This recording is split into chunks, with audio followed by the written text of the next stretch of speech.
Hi, and welcome to this week's Wu Wei Wisdom Life Lessons teaching. It's great to be back with you all.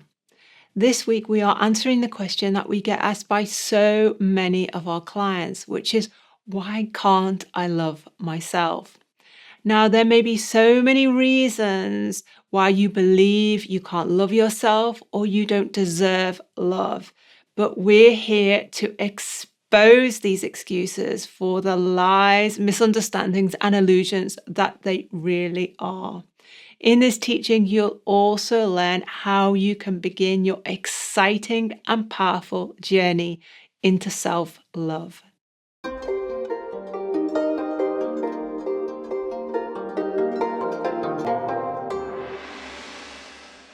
Okay, David, so let's begin with some definitions. What is the Wu Wei Wisdom teaching on love? I think this is the one that I work with my clients with a lot, is what do they mean by love? And I think this is where the big discrepancy is. A lot of my clients believe that love is something like a commodity. It's something that has to be given or received. It's something they have to earn. It's like, I don't know what they think it is, but they use words like unconditional, I should be loved, people have to love me. They get love confused with value and worth as well. Very confusing on that. So let me give you my definition of love, and it's very straightforward, and it may surprise you. Love is a description of an emotional feeling. Love is a description of an emotional feeling. And so therefore it fits into the Wu Wei Wisdom model quite nicely. You are the creator of your emotional feelings. So if you believe that, then it has to follow that love is a feeling that only you can create. Let me give you an example. You could love your partner. You can love your children. You can love your pet. You could love chocolate. You could love the town you live in, the house you live in. You could love your car. You could love your friends. So what you're saying is, I am choosing to create a feeling for that person or that object or that thing. I am doing it. So once you understand that, just pause for a moment. If love, and you agree with me, love is a description of a feeling, how can someone else give you a feeling? How can you get that feeling? How can you ever get that feeling? How can you say, well, there's something missing inside of me like a hole, and I want somebody else to fill the hole? And this is where it gets so confused. But we can't blame ourselves for this, because if you look at all of the movies, all of the love songs, all of the poetry, it's talking about love being something that's traded or earned or given to you or taken away from you. And also, more importantly, David, it's in our upbringing.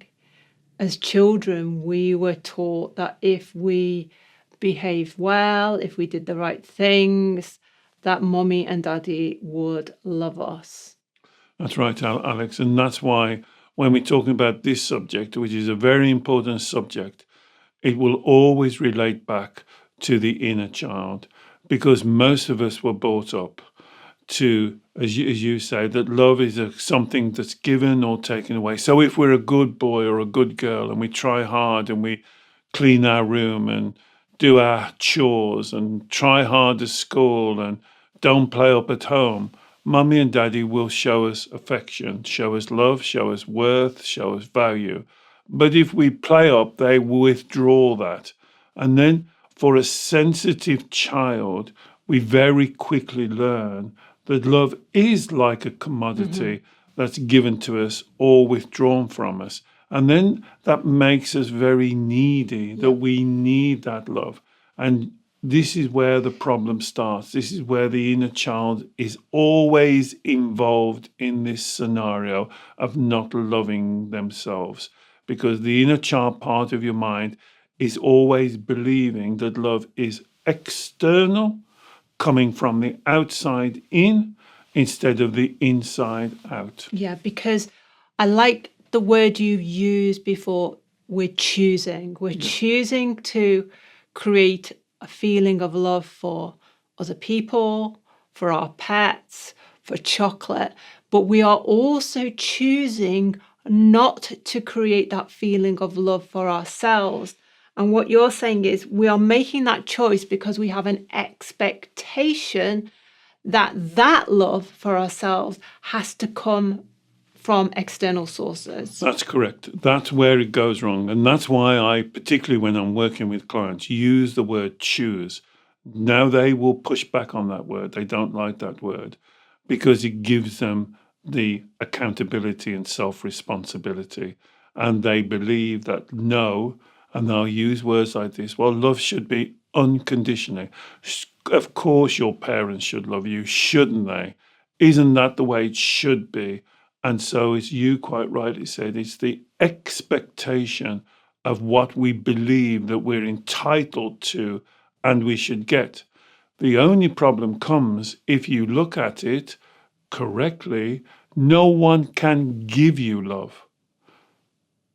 They can show you that they create the feeling of love for you.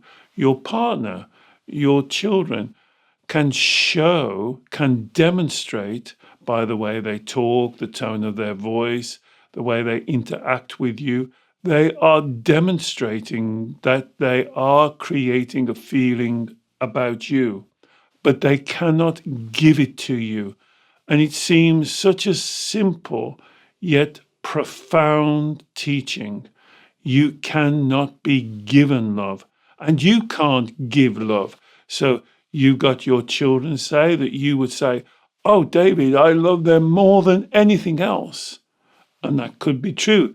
You could be creating a more intense feeling for your children that you would lay down your own life. You would stand in front of a firing squad so your child doesn't get hit. But you're not giving them love. You are demonstrating that feeling for you is so strong and so intense. I'm wondering, David, whether it's more like until someone demonstrates that they love us, appreciate us, value us. So whether that's within a personal relationship context or a work context or any context, that it's like we do not give ourselves permission to feel good about ourselves, to feel loving feelings, kind feelings, good green light positive feelings about ourselves until we get that feedback. It's like we are artificially throttling feel good feelings about ourselves because it's like our inner child has decided that it is lacking in some way. It doubts itself. And until it gets the validation externally, it does not have permission to feel good about itself. That's absolutely correct, Alex. That could be one of the main reasons. But the problem with that reason is it then becomes like an addiction. Because even if that person, that boss, that friend does shower you and say, oh my goodness, you're so wonderful. I love you so much. You're the top of my tree. You're my wonderful angel. It's never quite enough, is it? It's almost like a bit of a shot in the arm for maybe a couple of hours or maybe a day, but then you're back onto the old treadmill. You're back onto the carousel of despair. It's like you've had a shot of a drug, but now you need another shot, a bigger shot. It's got to be more because it's almost like what you have set up, that if I could just get this validation, love, approval, whatever word you want to call it, worth from external, then my life would be wonderful. Everything would work out the way I want it. The problem is when you get it, it never does because you can't get that fix. That fix is only something that you can create. Only you can create a true, honest, spiritual, authentic feeling of love for yourself. It cannot come from elsewhere. So if you're in a loving relationship, you can create a feeling of love for your partner. and you can demonstrate that you do that, they can create a feeling of love for you and they can demonstrate. But they can't give it to you like a glass of water or a present or a bunch of flowers. Bunch of flowers is just demonstrating that they create a feeling. Then going back to your point, so many of my clients agree with exactly what you said. Some of them go even deeper.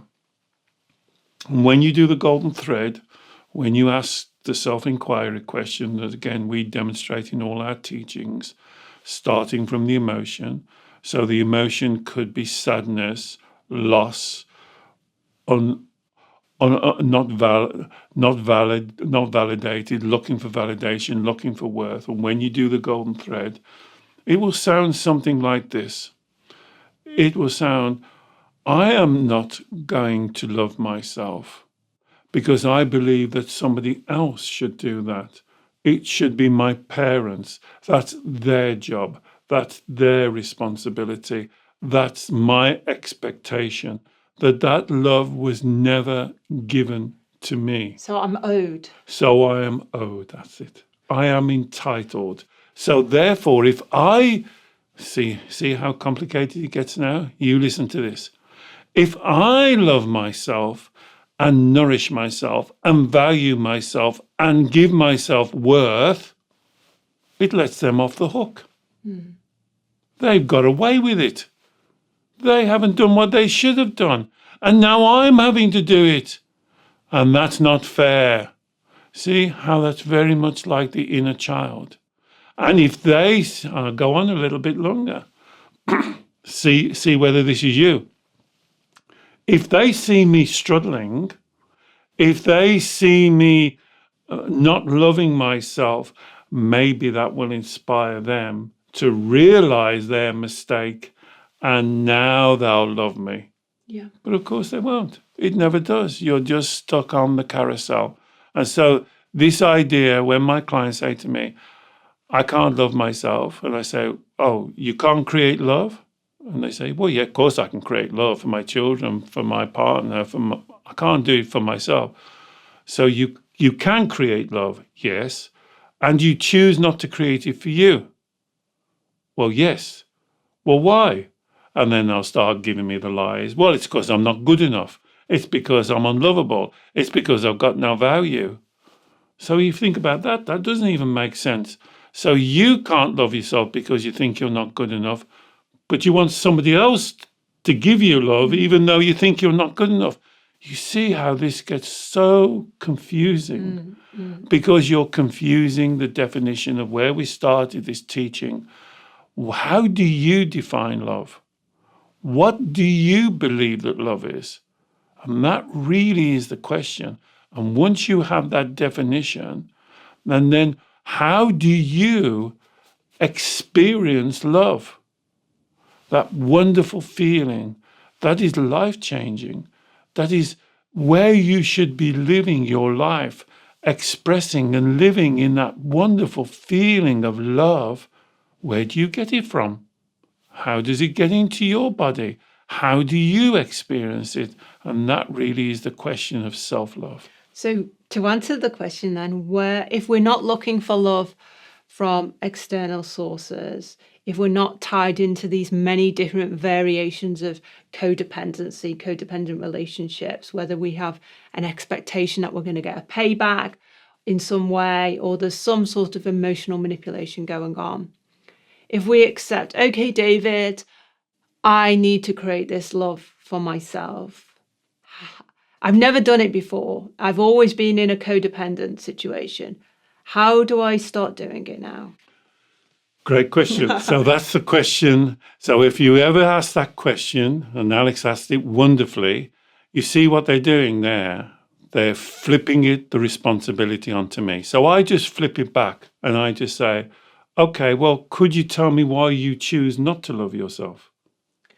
Well, I would say because up until now, David, I've been trying to gain love from other people, my parents, my partner, appreciation from my boss, my work colleagues, until I can give myself permission. So that's what I've been doing up until now. But if I stop doing that, what do I need to start doing?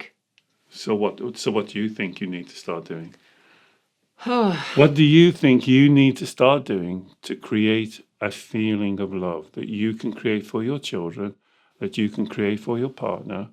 What is it that you need to do to create that feeling for yourself? I would say the first thing to do is to stop negative self-talk. So stop being critical, judgmental. I'm going to show you the flip. This is a great technique. Okay.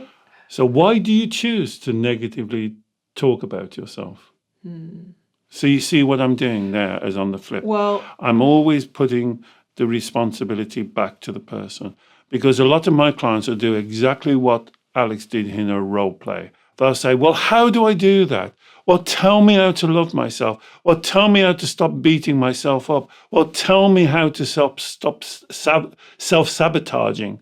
And you guess what? When you tell them, they won't do it. So you have to flip the question around and you have to say, oh, so you self-sabotage. Why do you choose to self-sabotage? So you refuse to love yourself. Why do you refuse to love yourself? And in my model, when I work with my clients, you can do this for yourself. It's just flipping the question, because what the person is trying to do is to shift responsibility onto somebody else. Tell me how to love myself. What's the ABC of self-love? Exactly. Well, because, if you Googled self-love practices, you get a whole list of, take yourself for a spa treatment, eat healthily, make sure you get a good sleep, practical things you can do. And we can all do this, but it doesn't shift us from the core issue of the self-doubt, the negative self-talk, the codependency, which are way, way, way more fundamental than just treating ourselves nicely for a couple of days a week. But I always smile when I hear that type of teaching, but because I say, well, if you loved yourself truly, honestly, the consequence would be going for a spa day, walking in the woods. You wouldn't have to try. You wouldn't have to try. That's that's what Wu Wei means. Yeah. You would do that consequently as being in your flow. So that's not the answer. When I see those, I've seen people like when I've been doing radio as interviews, I say, well, give me the top 10. Tell me the top 5. Give me the top 3. Well, you don't have all that. Eating well, looking after your diet, exercising well, sleeping well would be the consequence, natural consequence, the Wu Wei flow of loving yourself.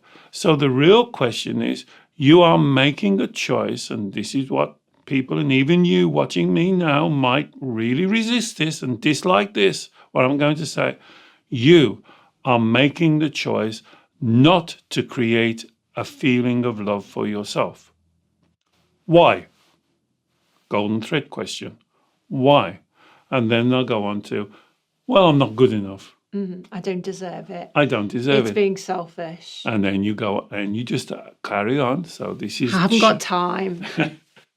See, this is what I hear all the time. But I have time to negatively self-talk about myself all day long. But I haven't got time to catch myself in the negative self-talk and be disciplined and compassionate with myself. Well done. Well done, Alex. That's exactly what they say. I can't be bothered. I can't be bothered, I've heard. It's too... Here's another one I heard just last week. It's too much like hard work. How about that one? It's too much like hard work. Here's another one. Someone else should do it. See? So it's always shifting the responsibility. Or another big one is, I have no idea how to love myself. I wasn't loved when I was younger, and a lot of people have real hardship, real bad parenting experiences when they're young. I wasn't shown love and compassion and kindness when I was young. So I have no idea how to do this to myself. So what you're saying is, my parents, my guardians, my family could not create love for me. They chose not to. Yes. They chose not to create love for me. Therefore, I'm going to choose not to because why? They didn't show me the skills how to love. They didn't. But you love your children, don't you? You love chocolate. yeah. So you know how to love. Yeah.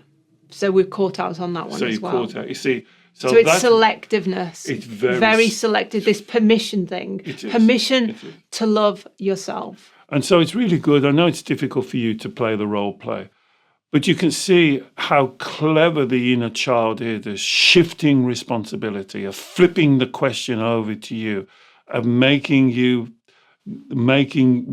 them to feel sorry for it. Well, my parents didn't love me. Well, they chose not to love me. My parents hated me. I didn't, and so it's all the time, it's the inner child part of your mind, not taking responsibility. And I agree, it's very difficult. If you've been brought up in a dysfunctional family, if you've had parents that didn't know or couldn't show that they loved you, it's very difficult. And that's why I think you're an amazing person. And that's why I say to my clients, and I'm not making it up, to come through that environment is one of the most amazing feats that you've ever done. But then to mimic somebody and do the same for yourself, I'm sorry, I don't understand that. That is a complete misunderstanding in your belief system. That's why I want to work with clients.